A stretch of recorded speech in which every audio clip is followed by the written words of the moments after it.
Lakha ke thom Chinthong constituency ke parlo bichakri along tim karbiang long atum pen kahumri dam bichakri lake haku phisar phusarar ni pen chethang phluk alang bilo bangso alang bialong kilang alon ki pija phanpura tim karbiang long ahin pen adimalong an palidam lo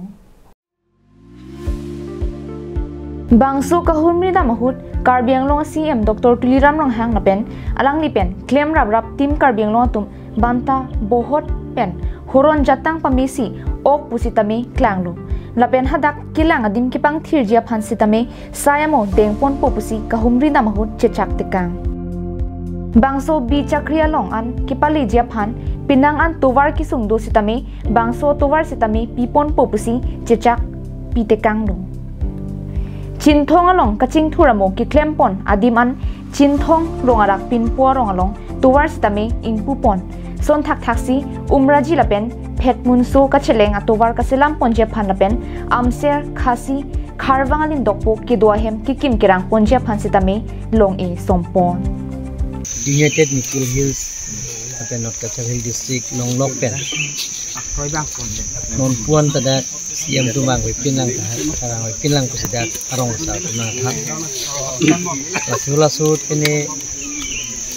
kamatha krang dukok ajoni tahilo pinya bangke yang masa jadi kui pen okemang da Chinthong ahwara long bisaki bu sido da bisikri laso alang dia bangke ana tumsi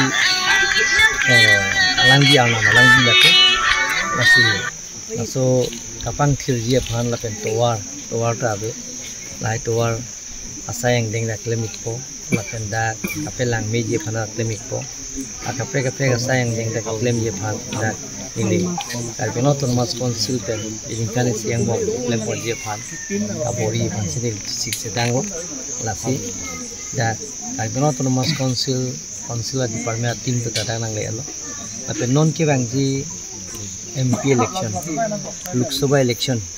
also Lok Sabha election ta arnam hijume kachuhang pon bisikri arnam hijume chahang pon Bharatiya Janata Party pen tim karbiang long hin pen ticket ke long pon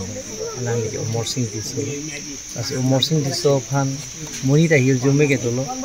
rara hijume ke tolo seta arnam hijume ta nagi as arnam hijume ta chahang lasi pinida Chinthong awar ke bang Chinthong pan himari dong par carbing long life